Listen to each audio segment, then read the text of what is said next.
Two Beats by Nick Nack. When I first got my job at the factory, I remember trying to find harmony in the sounds. I really did. All of the different parts of the track were there, so it should have been easy. The groaning of the conveyor belt was almost like the lower end of the keyboard. Various pistons let out a rattling like snare, and the industrial press even let forth rhythmic pounding of a bass drum. Even the whirling of the drills reminded me of some electronic vocals I've heard before. It should have been easy. A week into my job, though, I had given up on my search. There was just no order to the noise. It was the only random screaming of machinery. For someone musically inclined as myself, there was no greater torture than to be stuck in a room without rhythm.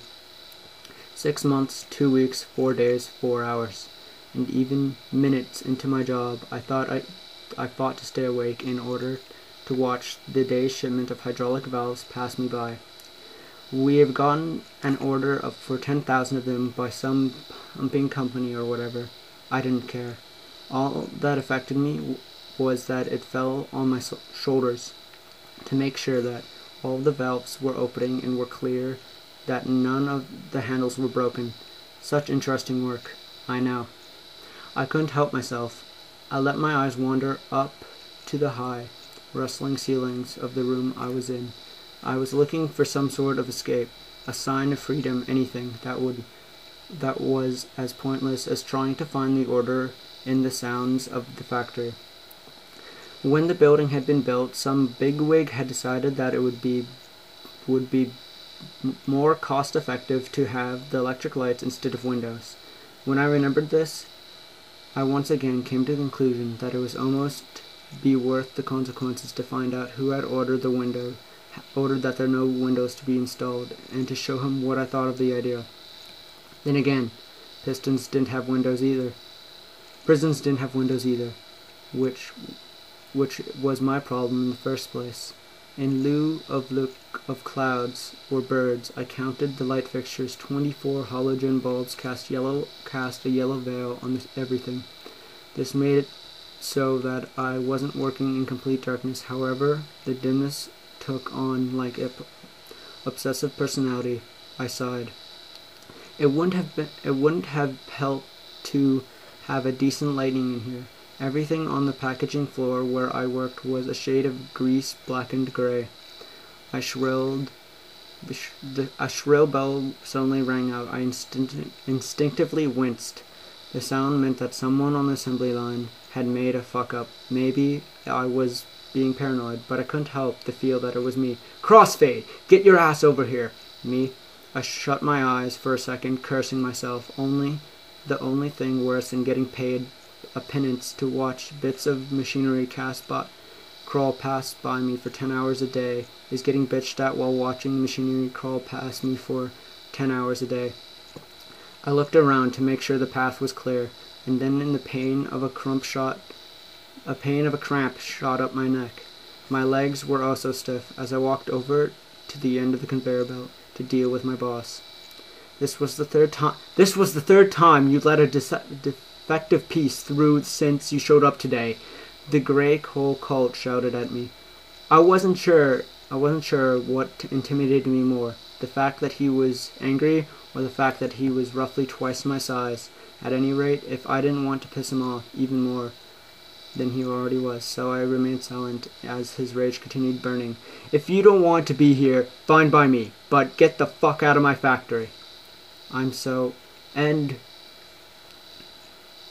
don't feed me your 'I'm so sorry' bullshit. Kids like you don't know half what the word means." He paused, and his voice became menacing. "If there were any more fuck-ups left from you, I'll give you the crash course right out of your ass." He menaced the phrasing a bit, but my boss' threat was clear. It was either pay more attention to my job or not have one at all. I needed a job right now, but that was for a few months. I bit back a stream of reports for that cult who had made its living in the factory and wanted to turn around and bully me. I would have succeeded in keeping my cool, but my right hoof, the company brown nose, shot me a gloating smile as he stepped away from the line block path. Wooks, wike, witty, quasi can't stand around doing nothing, right? He mocked. Shut the fuck up, I said, raising to his taunt as I shoved my way past him. He repeated, the phase behind my back in a mocking tone. Wooks wide, whittle, quasi can't even stand around doing nothing, right? Which was even more annoying than his usual smugness. Still, it felt good to blow off a little steam at someone. As I got back to my spot, the line started back up, and I once again went over all the reasons that I hated working in that factory. I hated standing still for 10 hours a day watching little bits of metal pass by me. It felt too much like a metaphor for watching the hours of my life waste away in that cramped up hellhole. I hated my coworkers who hated me, but their jokes because I didn't want to join their mindless fun watching sports at the local bar. I hated the ass-riding boss who obviously didn't care how tedious the work was. He was just wanted me to do it. I hated spending 10 hours a day unable to talk about the things I did enjoy. My asshole coworkers would probably mock my passion if they ever learned what it was. So I kept my mouth shut about my music rather than to submit it to their idiotic judgments. I hate being called the name I hate being called the name my parents gave me. Depending on which side you asked, either I got kicked out or left their perfect little white picket fence world on my 15th birthday.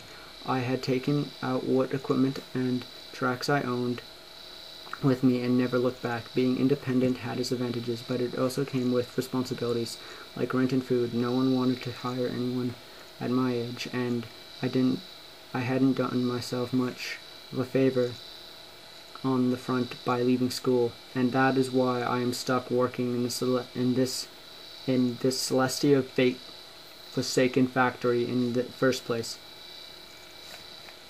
And so concludes chapter 1, Derp.